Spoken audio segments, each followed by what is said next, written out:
Hi, everyone. I 32M, work as a radiologic technologist at a major hospital, and until last year, I thought I was doing pretty well for myself.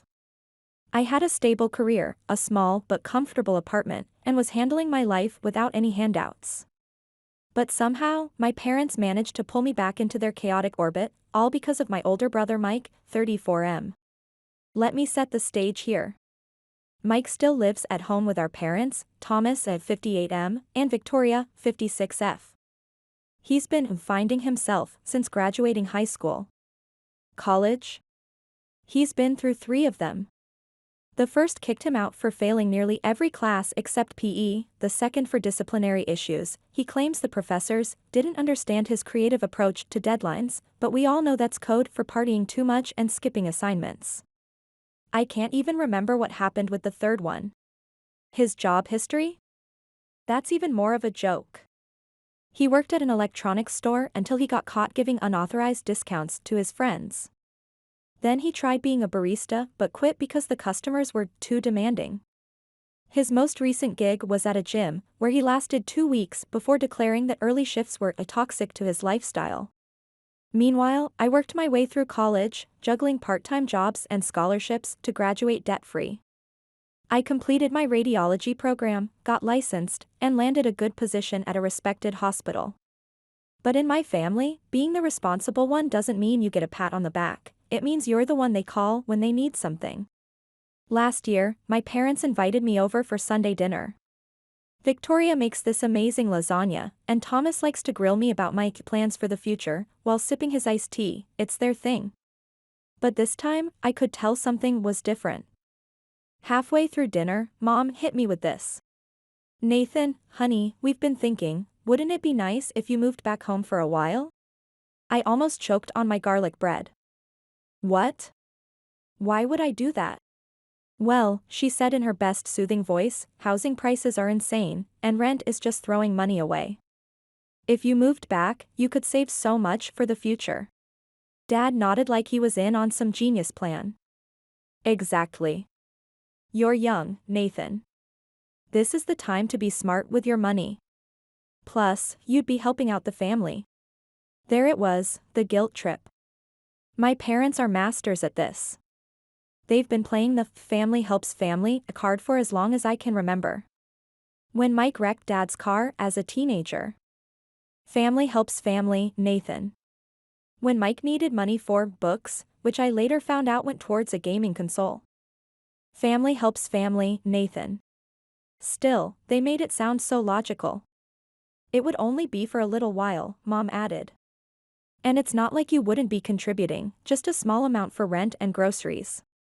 Way less than you're paying for that apartment of yours.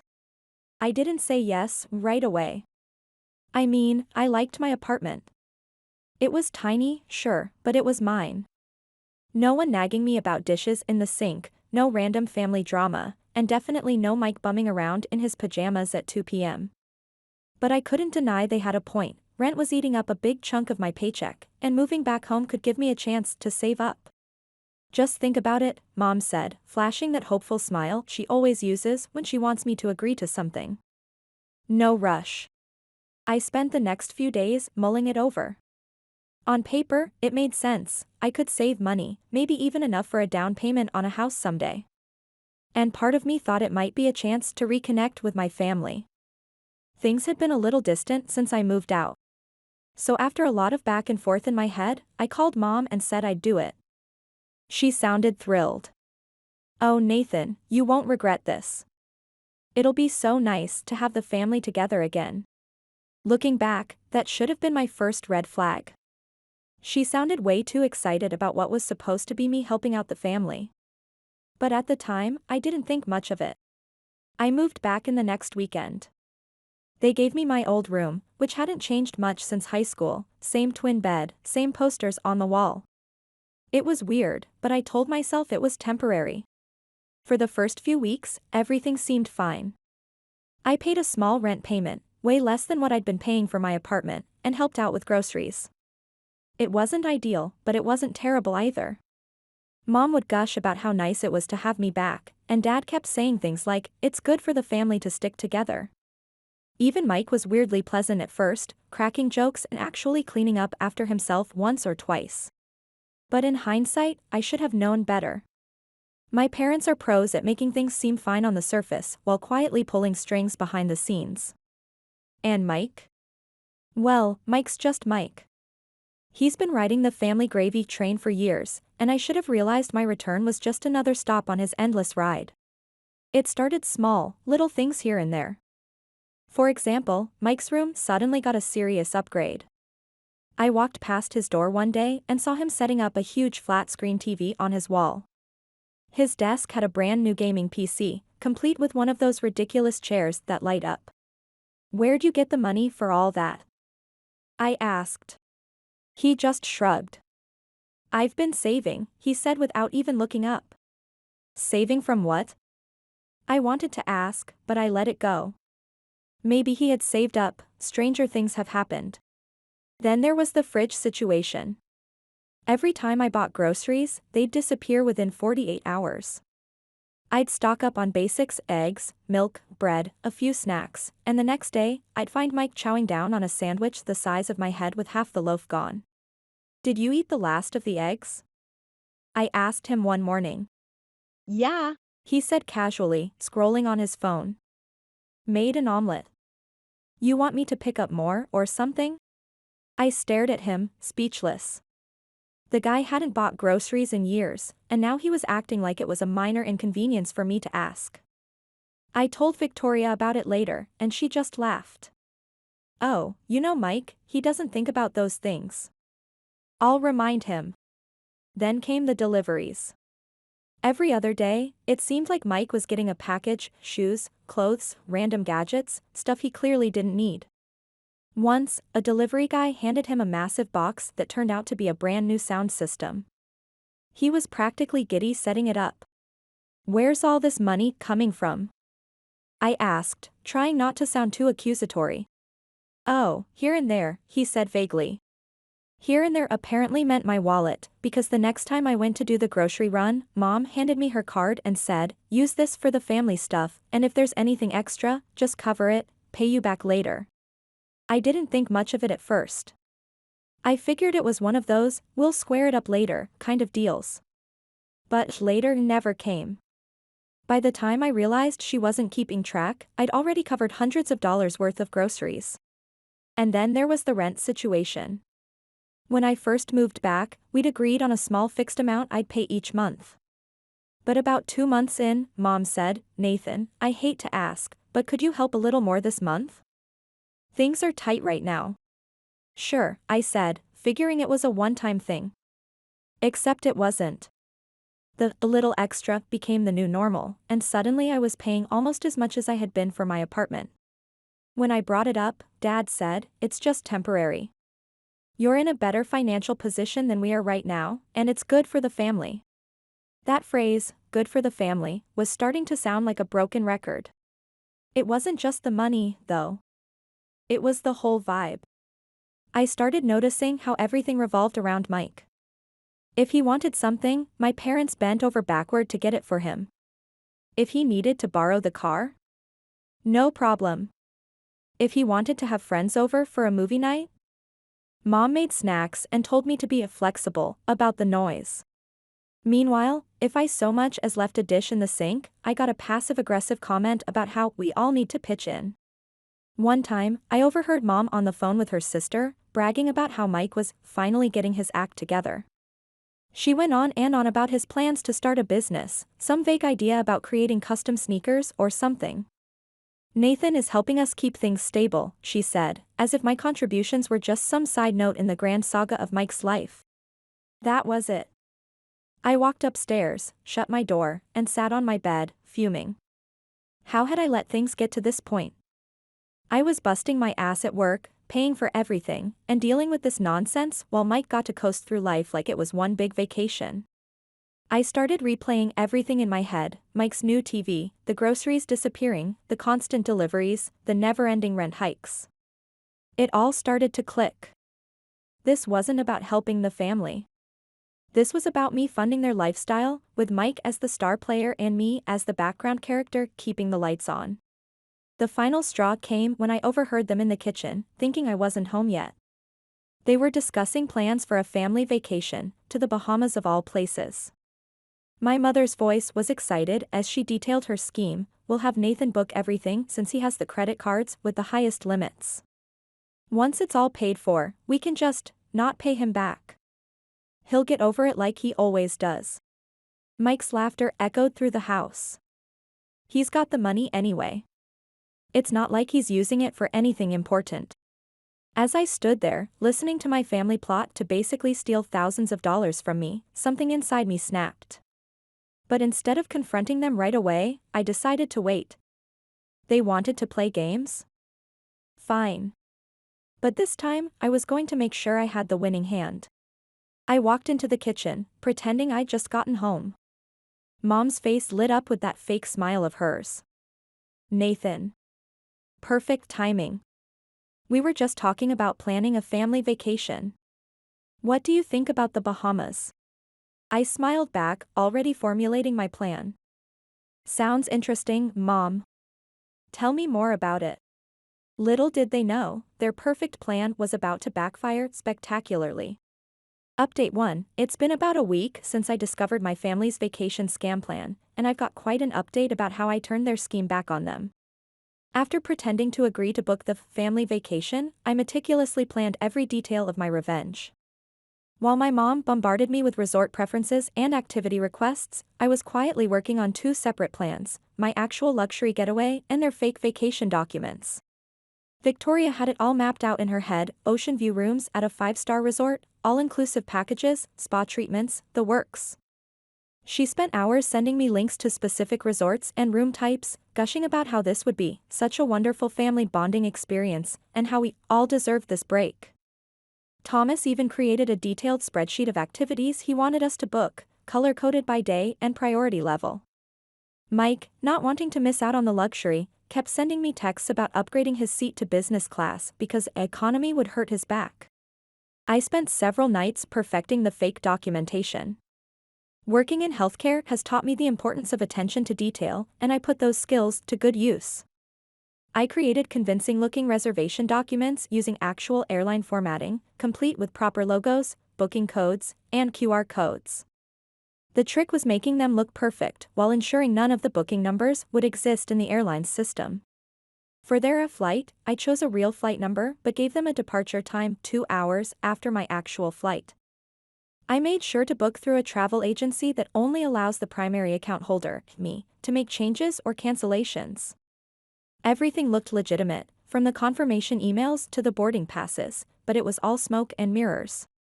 Meanwhile, I booked myself an incredible beachfront villa at one of the most exclusive resorts in the Bahamas.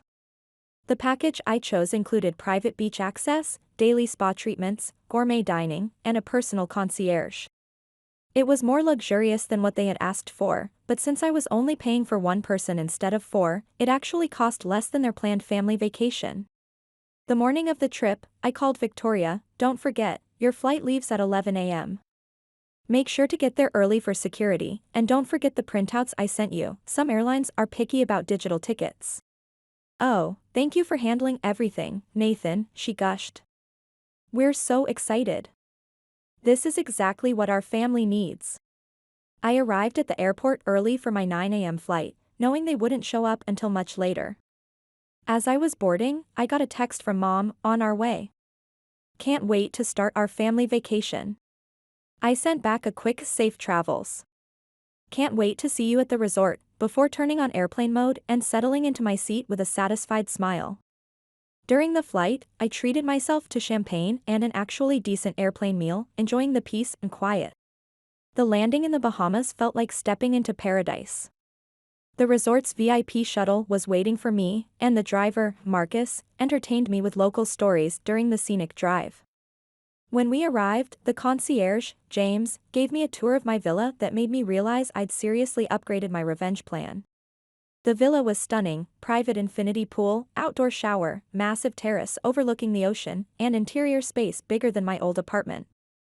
The bedroom featured a king-sized bed with ocean views, the marble bathroom had a soaking tub and rain shower, and the fully stocked bar was complimentary. A welcome basket filled with local fruits, chocolates, and a bottle of premium rum sat on the dining table.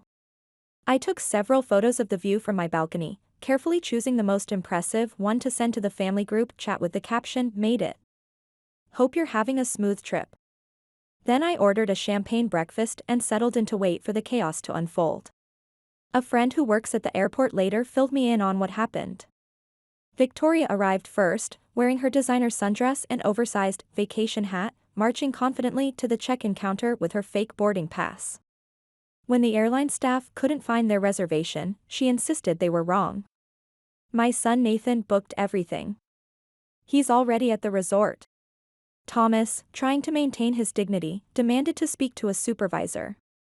There must be some mistake, he kept saying, his face getting redder by the minute. We have confirmation right here. He waved the fake documents I'd created, which looked perfect but contained booking numbers that would never exist in the airline's system. Mike, meanwhile, was filming everything on his phone, providing running commentary. "This is ridiculous. We've got printed tickets and everything. This airline is a joke." He even tried to argue that they should be upgraded to first class as compensation for the inconvenience. Their messages started flooding in. "Mom, Nathan, something's wrong with our tickets. The airline can't find our reservation. Dad, call immediately. This is unacceptable. Mike, dude, WTF, the flight's gone. Mom, why aren't you answering? Dad, the supervisor says these tickets aren't even real. What's going on? Mike, they're calling security because Dad won't leave the counter." I waited until 11:15 a.m. before responding. "What do you mean? I'm at the resort, didn't you get on the flight?" The response was nuclear. My phone nearly exploded with incoming calls and messages. Victoria left a series of increasingly hysterical voicemails, alternating between tears, "How could you do this to your family?" and threats, "You'll regret this," as Nathan.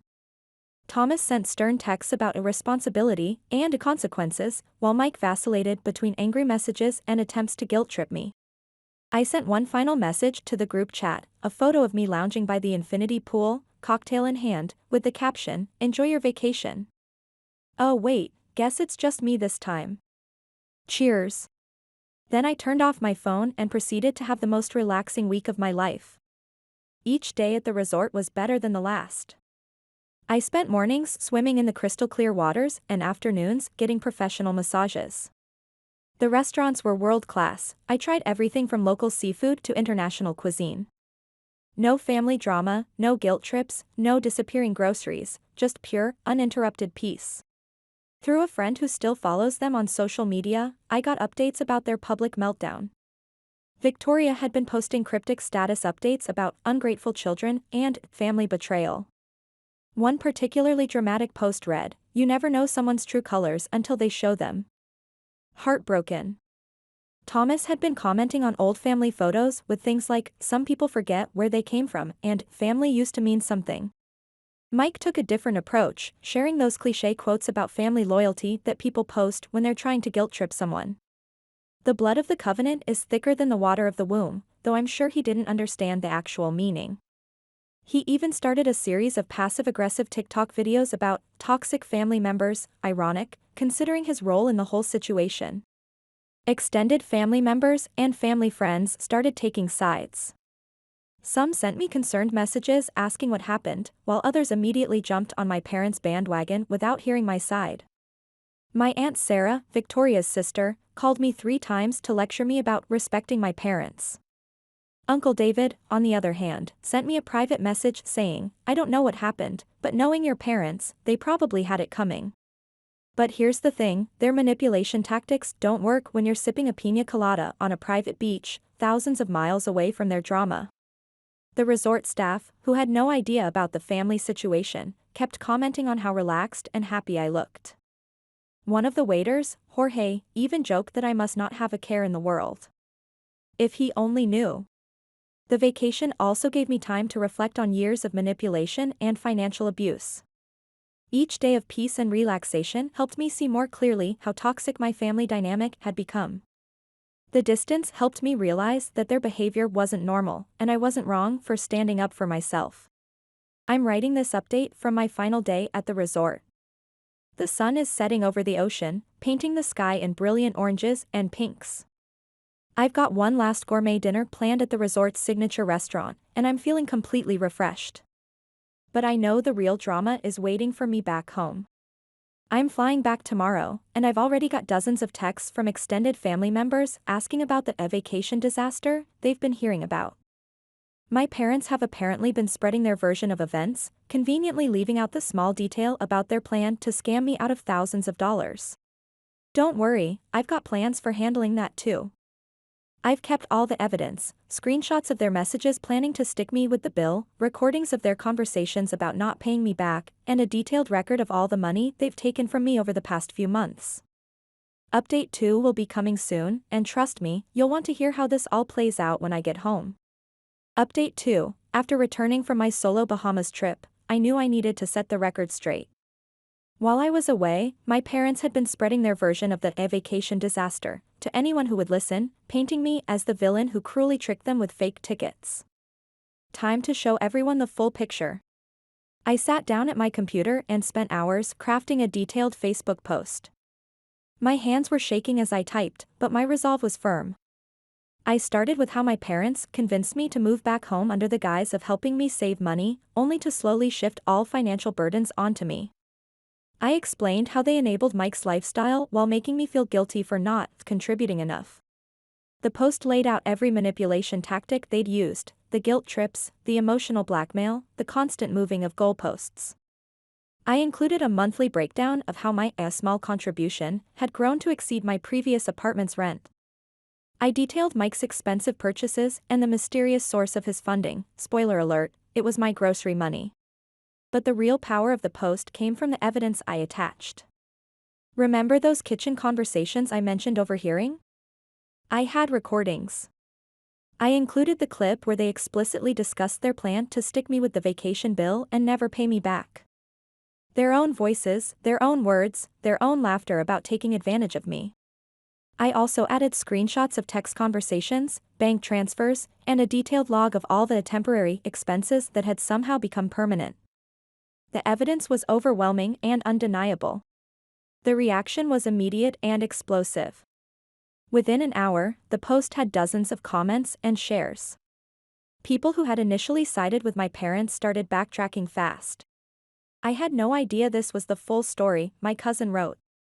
I'm so sorry for judging you, Nathan. They showed us the fake tickets and played the victim, but this is straight up financial abuse. A family friend who'd known us since childhood commented, "Wow, I always thought your parents favored Mike, but I didn't realize it was this bad. Good for you for getting out of that toxic situation." This explains so much about why Mike never grew up. One of Victoria's closest friends sent me a private message. "I've known your mother for 20 years, and I'm shocked. I can't believe they did this to you.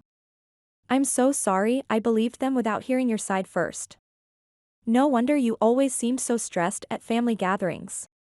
Even my colleagues at the hospital, who had followed the drama unfold on social media, expressed their support. My supervisor pulled me aside and told me she was proud of how professionally I'd handled everything, never letting it affect my work performance. She even offered to adjust my schedule if I needed time to deal with the fallout. My parents' response was exactly what I expected. Victoria left a series of increasingly frantic comments. "I can't believe you're airing our private family matters online. You're making us look terrible. This is so out of context. We only wanted what was best for the family. How dare you record private conversations?" Thomas took a more threatening approach. "You better take this down, Nathan. You're crossing a line, and you'll regret it. No son of mine behaves this way." Mike, surprisingly, remained silent on social media, but he sent me a series of late-night texts alternating between anger and attempts at manipulation. "You've really done it now, bro. Mom's crying herself to sleep. Hope you're happy." Followed by, "Come on, man, we can work this out. Remember when we were kids?" I didn't respond to any of them. Instead, I edited the post to add a short update at the bottom. "For anyone wondering, I stand by everything I've said here. I won't be taking this post down, no matter how many threats or guilt trips I receive." The truth needs to be told. Then my parents showed up at my apartment. I had just finished a 12-hour shift at the hospital, but I stood my ground. I didn't let them in this time, but I stood in the doorway while Victoria begged me to fix this mess. "You've ruined our reputation," she said, tears streaming down her face. "How could you do this to us, Nathan? We're your parents. We gave you everything. You ruined your own reputation," I told her calmly. "All I did was tell the truth. If that embarrasses you, maybe you should take a hard look at your behavior instead of blaming me. And you didn't give me everything. I worked for everything I have, while you used me to fund Mike's lifestyle." Thomas tried to interrupt, but I continued, "The fact that you're more worried about your reputation than about how you treated me says everything I need to know." With that, I closed the door on their protests. Later that day, I made one final post on Facebook. "I want to thank everyone who reached out with kind words and support. This past week has been transformative. For those who think I went too far, I respect your opinion, but I stand by my decision to share the truth. Sometimes patterns of abuse only continue because we keep them hidden. To my family, I'm done. I've tried to help you, I've tried to set boundaries, and I've tried to be the bigger person. None of it has worked because you don't respect me or my contributions. From now on, I'm prioritizing my own well-being. Please don't call, text, or show up at my apartment. I'm moving forward with my life, and that doesn't include you. I'm focusing on my career in radiology, possibly pursuing an advanced certification. I'm looking at buying my own home, with my own money, no strings attached. Most importantly, I'm learning what healthy relationships look like. To anyone reading this who's struggling with toxic family dynamics, you deserve peace. You deserve respect. You deserve to put yourself first. Sometimes walking away isn't selfish, it's self-preservation." Then I blocked their numbers, unfriended them on Facebook, and set my profile to private. I changed my security settings at work to remove them from my approved visitors list. I even started looking at apartments in a different part of town, somewhere they wouldn't think to look for me. Life is different now. Quieter. Some extended family members still don't speak to me, but I've found that's not the loss they think it is. I've been focusing on building relationships with people who actually respect and care about me. I've joined a local photography club and started taking weekend hiking trips with some colleagues from the hospital. For the first time in years, I feel like I can breathe. Thanks for sticking with me through this wild ride. I'm finally free, and it feels incredible. Sometimes the family you choose is better than the family you're born into.